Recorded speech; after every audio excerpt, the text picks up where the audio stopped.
सारे किसान भाइयों ने सब ने हाथ जोड़ के राम राम है। साथियों, आज हमें निंदाना गांव में है। यहाँ पे एक धरना लगा हुआ है। आप देख सको हो सैकड़ों की संख्या में किसान भाई उस तरफ हमारी मातृशक्ति नौजवान साथी लगातार धरने पर बैठ रहे हैं। मुद्दा ये है, और खासकर निंदाने गांव के बारे में आपको ये भी बता दूं कि ये वो गांव है जहां पर आज के मुख्यमंत्री मनोहर लाल खट्टर ने जन्म लिया था, यानी ये उनकी जन्मभूमि है। मतलब मुख्यमंत्री की जन्मभूमि में भी आज किसानों की ये हालत है कि उनको कई दिनों से सड़क पर बैठना पड़ रहा है अपनी जायज मांगों को पूरी कराने के लिए। यहाँ पे किलेबंदी के नाम से धांधलीगिरी करी गई, घोटालाबंदी करी गई किलेबंदी के नाम पे। जिन लोगों के पास पैसा था, जिनके रसूख थे, उन्होंने अधिकारियों के साथ मिलकर अपनी जमीन तो ऐसी जगह ले ली जो बढ़िया थी, और जो भोले भाले थे, जो उनके रसूख नहीं थे, जिनके पास पैसे नहीं थे, उनको ऐसी जगह जमीन दिवा दी। वो डूबा में थी, उड़े पानी खड़ा रहा है, पानी उड़े नहीं उतरता। आज गांव में एक तरीके का ऐसा माहौल बनाने का प्रयास किया जा रहा है इस किलेबंदी के कारण कि भाई है भाई की गिलियां आपस में उनका एक बैर का भाव होने लग रहा है। तो सरकार की जो अधिकारियों की जो यह साजिश रची गई, अधिकारियों ने जो घूस ली, उस घूस के कारण, उस साजिश के कारण, उन रिश्वत लेने के कारण आज आपस का भाईचारा भी बिगड़ने की स्थिति आई हुई है। तमाम गांव के लोग लगातार ये धरना चला रहे हैं, बड़ी मेहनत से, बड़ी ईमानदारी से, बड़ी शांति के साथ।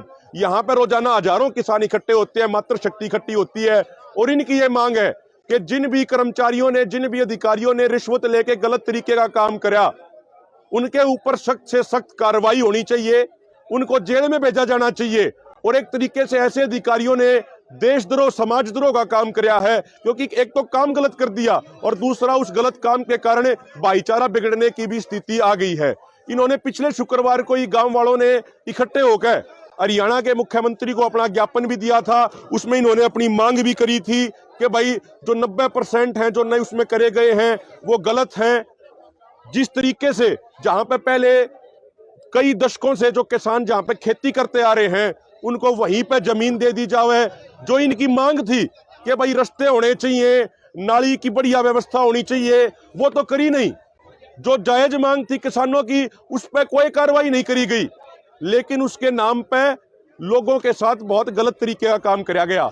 गांव वालों की यह स्पष्ट मांग है कि भाई दोषी अधिकारियों की जांच होनी चाहिए, उनके ऊपर कड़ी कार्रवाई करी जानी चाहिए।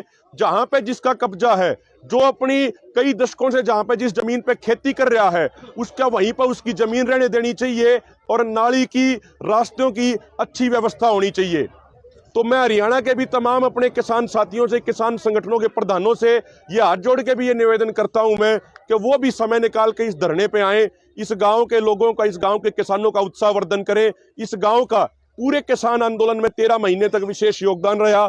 इस गांव के एक नौजवान दीपक नेहरा ने आंदोलन के दौरान अपनी कुर्बानी भी दी, उसने अपनी शहादत दी, और उन्हीं शहादतों के कारण, उसी कुर्बानियों के कारण वो आंदोलन हम जीत पाए। तो आज इन गांव वालों को जब आवश्यकता आने पड़ी है, तो हमारी ये सबकी जिम्मेदारी बनती है कि पूरा गांव गोहांड, पूरा हरियाणा का स्कीम तन मन धन से इनके साथ यहाँ पर आके खड़ा हो। और मैं गांव वालों से भी यही निवेदन करता हूं, अभी यही बात कर रहे थे कि भाई इस सरकार की चाल के कारण, इस सरकार की अधिकारियों की साजिश और गलत नीति और नीयत के कारण हमने अपना भाईचारा नहीं बिगड़ने देना। कोई भी बात हो जा, बड़े बुजुर्गों के साथ बैठकर आराम तो वो बात करनी है, प्यार मोहब्बत से बात करनी है। किसी भी तरह की कोई भी तनाव की स्थिति पैदा नहीं होने देनी। किसान एकता जिंदाबाद, किसान एकता जिंदाबाद, हमारा भाईचारा जिंदाबाद, जय जवान। बहुत बहुत धन्यवाद। सारे किसान भाइयों ने सब ने हाथ जोड़ के राम राम है। साथियों, आज हमें निंदाना गांव में है। यहाँ पे एक धरना लगा हुआ है। आप देख सको हो सैकड़ों की संख्या में किसान भाई उस तरफ हमारी मातृशक्ति नौजवान साथी लगातार धरने पर बैठ रहे हैं। मुद्दा ये है, और खासकर निंदाने गांव के बारे में आपको ये भी बता दूं कि ये वो गांव है जहां पर आज के मुख्यमंत्री मनोहर लाल खट्टर ने जन्म लिया था, यानी ये उनकी जन्मभूमि है। मतलब मुख्यमंत्री की जन्मभूमि में भी आज किसानों की यह हालत है कि उनको कई दिनों से सड़क पर बैठना पड़ रहा है अपनी जायज मांगों को पूरी कराने के लिए। यहाँ पे किलेबंदी के नाम से धांधलीगिरी करी गई, घोटालाबंदी करी गई किलेबंदी के नाम पे।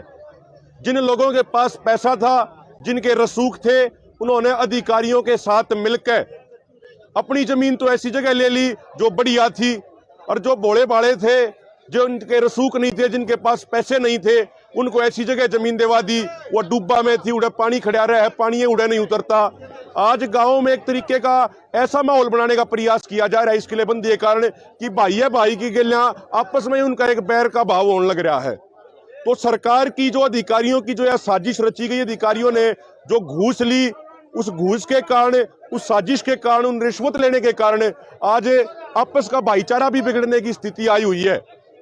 तमाम गांव के लोग लगातार ये धरना चला रहे हैं, बड़ी मेहनत से, बड़ी ईमानदारी से, बड़ी शांति के साथ। यहाँ पर रोजाना हजारों किसान इकट्ठे होते हैं, मातृ शक्ति इकट्ठी होती है, और इनकी ये मांग है कि जिन भी कर्मचारियों ने, जिन भी अधिकारियों ने रिश्वत लेके गलत तरीके का काम करा, उनके ऊपर सख्त से सख्त कार्रवाई होनी चाहिए, उनको जेल में भेजा जाना चाहिए। और एक तरीके से ऐसे अधिकारियों ने देशद्रोह, समाजद्रोह का काम किया है, क्योंकि एक तो काम गलत कर दिया और दूसरा उस गलत काम के कारण भाईचारा बिगड़ने की भी स्थिति आ गई है। इन्होंने पिछले शुक्रवार को ही गांव वालों ने इकट्ठे होकर हरियाणा के मुख्यमंत्री को अपना ज्ञापन भी दिया था। उसमें इन्होंने अपनी मांग भी करी थी कि भाई जो 90% हैं जो नए उसमें करे गए हैं वो गलत हैं। जिस तरीके से जहां पे पहले कई दशकों से जो किसान जहां पे खेती करते आ रहे हैं उनको वहीं पे जमीन दे दी जाए।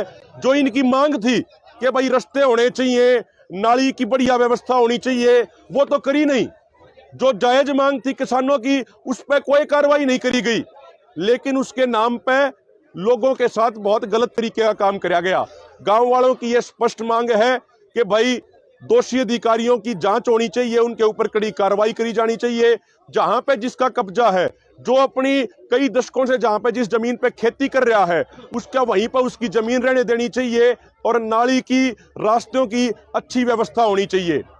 तो मैं हरियाणा के भी तमाम अपने किसान साथियों से, किसान संगठनों के प्रधानों से ये हाथ जोड़ के भी ये निवेदन करता हूं मैं कि वो भी समय निकाल के इस धरने पे आए, इस गांव के लोगों का, इस गांव के किसानों का उत्साह वर्धन करें। इस गांव का पूरे किसान आंदोलन में 13 महीने तक विशेष योगदान रहा। इस गांव के एक नौजवान दीपक नेहरा ने आंदोलन के दौरान अपनी कुर्बानी भी दी, उसने अपनी शहादत दी, और उन्हीं शहादतों के कारण, उसी कुर्बानियों के कारण वो आंदोलन हम जीत पाए। तो आज इन गांव वालों को जब आवश्यकता आने पड़ी है तो हमारी ये सबकी जिम्मेदारी बनती है कि पूरा गांव गोहांड, पूरा हरियाणा का स्कीम तन मन धन से इनके साथ यहाँ पर आके खड़ा हो। और मैं गांव वालों से भी यही निवेदन करता हूँ, अभी यही बात कर रहे थे कि भाई इस सरकार की चाल के कारण, इस सरकार की अधिकारियों की साजिश और गलत नीति और नीयत के कारण हमने अपना भाईचारा नहीं बिगड़ने देना। कोई भी बात हो जा, बड़े बुजुर्गों के साथ बैठकर आराम तो वो बात करनी है, प्यार मोहब्बत से बात करनी है, किसी भी तरह की कोई भी तनाव की स्थिति पैदा नहीं होने देनी। किसान एकता जिंदाबाद, किसान एकता जिंदाबाद, हमारा भाईचारा जिंदाबाद, जय जवान। बहुत बहुत धन्यवाद।